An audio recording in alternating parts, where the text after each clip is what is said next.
ప్రమాద స్థలాన్ని వైఎస్ఆర్ కాంగ్రెస్ పార్టీ నేతల బృందం పరిశీలించింది. ప్రైవేట్ ట్రావెల్ బస్సుల అక్రమ రాకపోకలు, ప్రభుత్వ వైద్యశాలల అసంపూర్తి నిర్మాణాలే ఈ స్థాయి ప్రాణ నష్టానికి కారణమని వైసీపీ నేతలు ఆరోపించారు. తక్షణమే మృతుల కుటుంబాలను ఆదుకోవాలని, నిలిచిపోయిన ఆసుపత్రి పనులు పూర్తి చేయాలని వారు డిమాండ్ చేశారు. మార్కాపురం సమీపంలో జరిగిన భీకర బస్సు ప్రమాద స్థలాన్ని వైసీపీ ముఖ్య నేతలు చేరుకున్నారు. ఒంగోలు పార్లమెంటు కమిటీ అధ్యక్షులు, దర్శి ఎమ్మెల్యే బూచేపల్లి శివప్రసాద్ రెడ్డి, మార్కాపురం నియోజకవర్గ సమన్వయకర్త మాజీ శాసనసభ్యులు అన్నారాంబాబు, కనిగిరి నియోజకవర్గ సమన్వయకర్త దద్దాల నారాయణ యాదవ్తో పాటు ఉమ్మడి ప్రకాశం జిల్లా వైసీపీ ప్రజాప్రతినిధులు మరియు ముఖ్య నాయకులు ప్రమాద తీవ్రతను పరిశీలించి ఘటనకు జరిగిన తీరును అధికారులను అడిగి తెలుసుకున్నారు. అనంతరం మీడియాతో మాట్లాడిన వైసీపీ నేతలు రాష్ట్రంలో ప్రైవేట్ ట్రావెల్స్ బస్సులు నిబంధనల విరుద్ధంగా అక్రమంగా తిరుగుతున్నాయని మండిపడ్డారు. 4 నెలల క్రితం కర్నూలు వద్ద జరిగిన ప్రమాదాన్ని మరొక ముందే మళ్లీ ఇంత ఘోరంగా జరగటం ప్రభుత్వ వైఫల్యమని ఆరోపించారు. వరుస ప్రమాదాలు జరుగుతున్నా ప్రభుత్వం నిమ్మకు నీరెత్తినట్లు వ్యవహరిస్తుందని విమర్శించారు.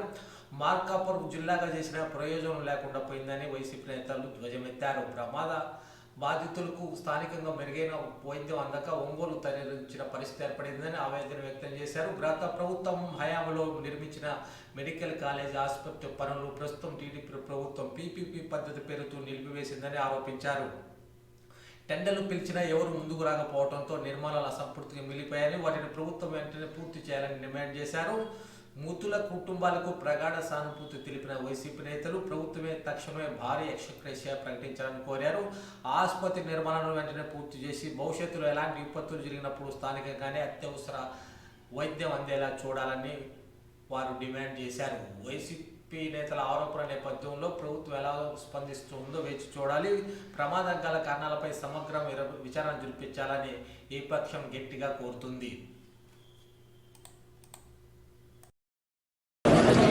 ఈరోజు తెల్లవారుజామున 5 గంటలకి మార్కాపురంలో ఒక లారీ బస్ యాక్సిడెంట్ జరిగింది. ఆ యాక్సిడెంట్ జరిగిన ప్రదేశం కూడా చూసినాము. ఆ యాక్సిడెంట్ ప్రదేశం చూస్తే సుమారుగా 14 మంది చనిపోవడం నిజంగా జరిగింది. ఈ 14 మందికి ఆత్మశాంతి కలగాలని చెప్పేసి మనస్ఫూర్తిగా కోరుకుంటున్నాము. ముఖ్యంగా ఇటువంటి ఇన్సిడెంట్లు రీసెంట్గా కర్నూలులో జరిగింది, మళ్ళీ ఇప్పుడు జరిగింది.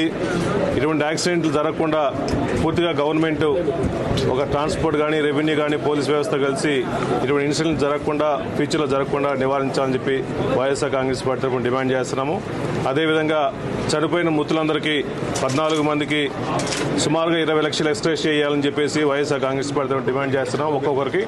అదేవిధంగా హాస్పిటల్లో ఉన్న వాళ్ళందరికీ మెరుగైన వైద్యం అందించాలని చెప్పి వైఎస్ఆర్ కాంగ్రెస్ పార్టీ డిమాండ్ చేస్తున్నాం. ఇక్కడ ఈ ప్రాంతంలో మార్కాపురం హెడ్ క్వార్టర్స్లో ఈ హాస్పిటల్లో ఫెసిలిటీస్ లేకపోవడం వల్ల ఇక్కడి నుంచి సుమారుగా 15 మందిని ఒంగోలు హాస్పిటల్ తీసుకోవడం జరిగింది. ఇక్కడే మెడికల్ కాలేజ్ నిజంగా ఉండింటే ఈ ప్రాంత ప్రజలందరూ ఇక్కడే ట్రీట్మెంట్ చేయించుకునే వాళ్ళు, ఒంగోలు తీసుకోవాల్సిన అవసరం లేకుండా ఉండేది. అందువల్ల గవర్నమెంట్ కూడా ఏమంటే ఈ ప్రాంతంలో గవర్నమెంటే మెడికల్ కాలేజ్ నడపాలని చెప్పేసి డిమాండ్ చేస్తున్నాము. అదేవిధంగా వైఎస్ఆర్ కాంగ్రెస్ పార్టీ తరఫున మృతులు చనిపోయిన వాళ్ళందరికీ ₹1,00,000 వైఎస్ఆర్ కాంగ్రెస్ ఒక్కొక్కరికి ₹1,00,000 పార్టీ నుంచి కూడా అందరికీ అందిస్తామని చెప్పి మనస్ఫూర్తిగా తెలియజేస్తున్నాము. ఏదేమైనా ఇటువంటి సంఘటన జరగడం నిజంగా చాలా బాధాకరంగా ఉంది. గవర్నమెంటే ఇటువంటి జరగకుండా, ఫ్యూచర్లో ఇన్సిడెంట్లు జరగకుండా ఎంబడే కఠినమైన నిర్ణయాలు తీసుకోవాల్సిన అవసరం ఉంది. కాబట్టి అదేవిధంగా ఈరోజు బస్సు కానీ, లారీలు కానీ ట్రాన్స్పోర్ట్ చేసే వాళ్ళందరూ ప్రతి ఒక్కరు కూడా ఫిట్నెస్లు, లైసెన్సులు సరిగా ఉన్నాయో లేవు కూడా చూసుకోవాలి. అదేవిధంగా ఈ బస్సులు స్టార్ట్ అయ్యేటప్పుడు లాంగ్ జర్నీ పోయే బస్సులు కూడా ప్రతి ఒక్కరికి ఆల్కహాల్ తాగున్నారా, బ్రీత్ అనలైజ్ చేయాల్సిన అవసరం ఉంది. ఏం టెస్టులు కూడా చేయాల్సి ఉంది. కాబట్టి దయచేసి ఇటువంటి ఇన్సిడెంట్ జరగకుండా చూడాలి. చనిపోయిన వాళ్ళందరికీ, మృతులందరికీ ఆత్మశాంతి కలగాలని చెప్పేసి వైఎస్ఆర్ కాంగ్రెస్ పార్టీ డిమాండ్ చేస్తుంది.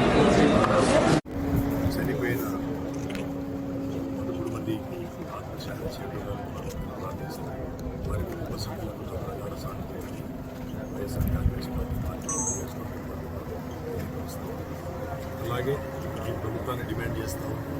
ఈరోజు చనిపోయినటువంటి 13 మంది కూడా 90% పైబడి రోజువారీ కూలీ పనుల కోసం తెలంగాణ రాష్ట్రంలో పనులు చేసుకోవడానికి వెళ్ళినటువంటి వలస కూలీలు. పాపం వాళ్ళ దురదృష్టవశాత్తు వాళ్ళ జీవనోపాధికి పోయి తిరుగు ప్రయాణంలో ఈ రీతిగా దుర్మరణాలుగా ఉందనేది చాలా శోచనీయం. ఏది ఏమైనా ఆ కుటుంబాలకు ఈ ప్రభుత్వము ఆర్థికంగా అండగా నిలబడాలని, ఆ కుటుంబాలకు తగినంత ఎక్కువ మొత్తంలో ఈ ఎస్గ్రేషియా ప్రకటించాలని, ఈరోజు ఎవరైతే 29 మందో 30 మందో హాస్పిటల్లో ఉన్నారో వారందరికీ కూడా మెరుగైన ప్రభుత్వం తరఫున చికిత్స అందించాలని చెప్పేసి కోరుకుంటున్నాము. అలాగే ప్రభుత్వము ఈ రోజుటికైనా కళ్ళు తెరిచి పట్టుదల పోకుండా జగన్మోహన్ రెడ్డి నెలకొల్పినటువంటి ప్రభుత్వ మెడికల్ కాలేజీలు కాబట్టి వాటిని పూర్తి చేస్తే ఆయనకి ఏదైనా మంచి పేరు వస్తుందనేటువంటి దురాలోచనని ఇప్పటికైనా విరమించుకొని మీరు జిల్లా కేంద్రం ఇచ్చినారు మార్కాపూర్. జిల్లా కేంద్రం మార్కాపూర్లో ఇచ్చి ఉండి కూడా ఈరోజు ఈ యాక్సిడెంట్ జరిగిన దాంట్లో 12 మందిని ఒంగోలు రిమ్స్కి పంపించినారంటే అంతకన్నా శోచనీయం ఇంకొంటుందని ఆలోచన చేసుకోమని చెప్పేసి ప్రభుత్వానికి కూడా తెలియపరుస్తూ ఉన్నా.